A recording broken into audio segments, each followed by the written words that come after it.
This is the link for your reference. You have to fork the repository from here, okay?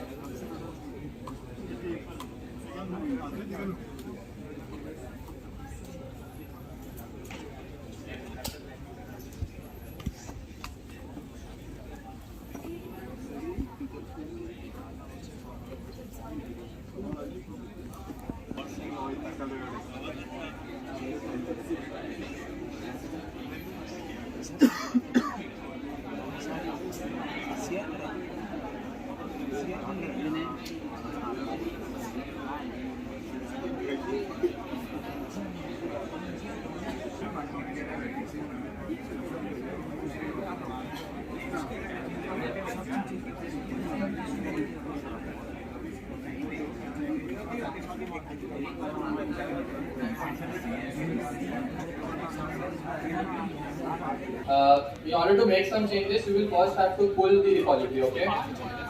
Go to the code here, copy this if you haven't done already. Go to the git bash and type git pull and the URL and press enter. Then you will have that repository, okay? I'll show you how to make a pull request.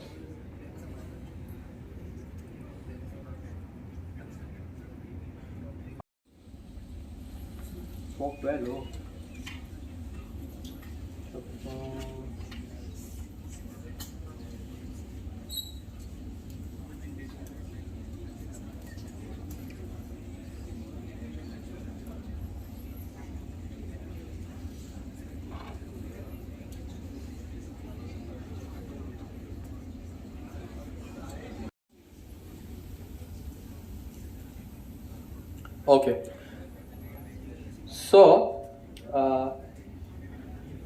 when you get a merge conflict, this is the kind of scenario you will end up in. There would be these tags head, the equal to signs and the develop. Whatever is below the equal to sign is actually what is done by you, the one who is facing the merge conflict, and the head part is done by the one whose code you are trying to pull. In VS Code, to line 20, let's consider he has added a new function of 10 lines, and you have added another function from line 30 to 40, and now if you try to merge, it is completely fine because you both did not disturb the same line. You are working on different lines on the same file, okay? But let's consider you were working on the same line. The software does not know which developer to give priority to, obviously, correct? So now you have to manually decide the changes you want to keep and the changes that you don't want to keep. Okay? Hard, it will reset my project to that commit. Okay?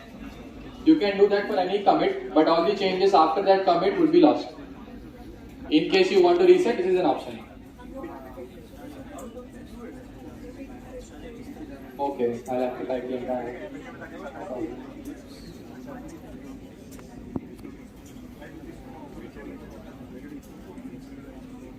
Okay, so head is now at this commit ID, and if you see the log again, you will see that the uppermost commit is now lost, -5, and I have come down to another commit.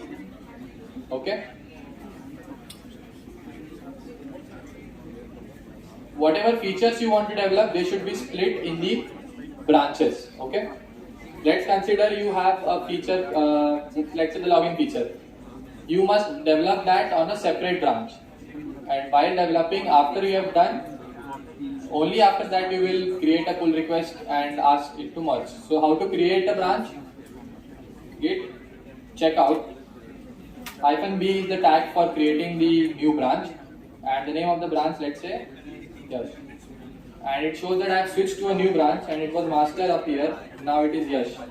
If I list the branches,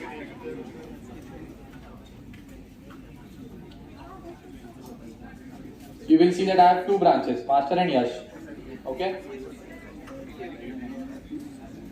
A branch is just a copy of the. So let's say you're creating a branch from master.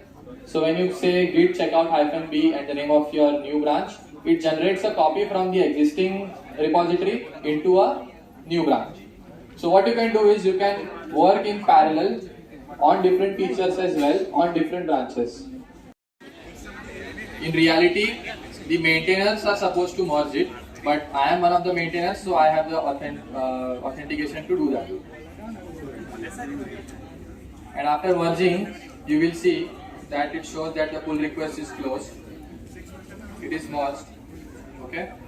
And if you go to the actual code, you will see that my commit exists here. Merge pull request 3 from GitHub CRC master. Okay.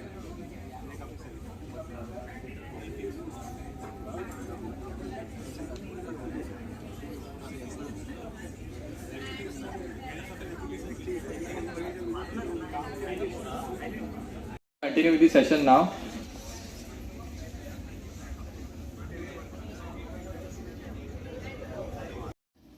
First, I'll let you know what fork is. Okay, the word fork, as you know, is a kitchen tool or whatever you can say, which is used to fork whatever food is there in the main plate and take it in your own plate.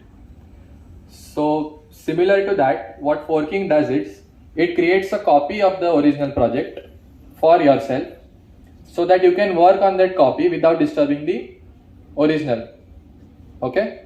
Some of those companies are using Jira to track their progress, to see the kind of features that they are implementing and what features are they targeting in the given amount of time.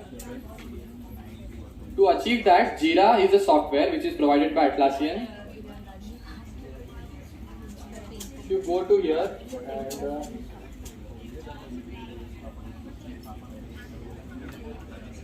currently, if you don't have a Jira account, it is okay because that would take some time and we are actually running short of time. So I'll just show you what you can do with Jira. So Jira is basically a project management tool where you can see your stories, your tasks and stuff, and you can also track your progress. So let's say you have a sprint. Okay, it is a 15-day cycle, correct? And in your sprint you have planned to implement 4 features, feature 1, 2, 3, 4. You are a team and you want to see how far the team has gone. This is the tool which will help you do it. Let's say this is a project.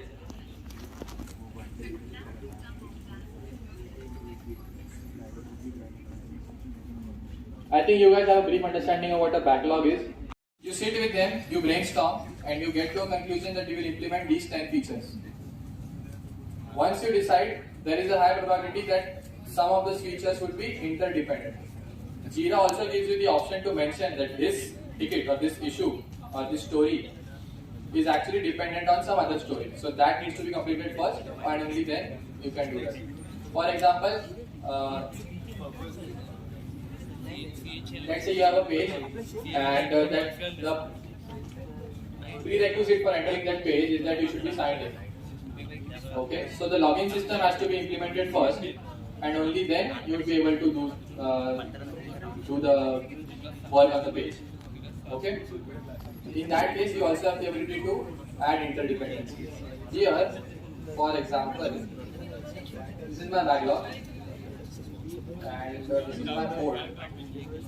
I have created a sprint and it says 9 days remaining to be completed in the next 15 days. It's up to you. If you can complete it in 3 days, well and good. Enjoy the rest of the 12 days. Otherwise, you can work as per your flexibility and implement those. Once you are done, the project manager would be able to see that you have bandwidth now. This means that you are free.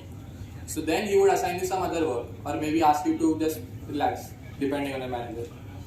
This is a very crucial tool when it comes to visualization and knowing where you stand at this point of the project.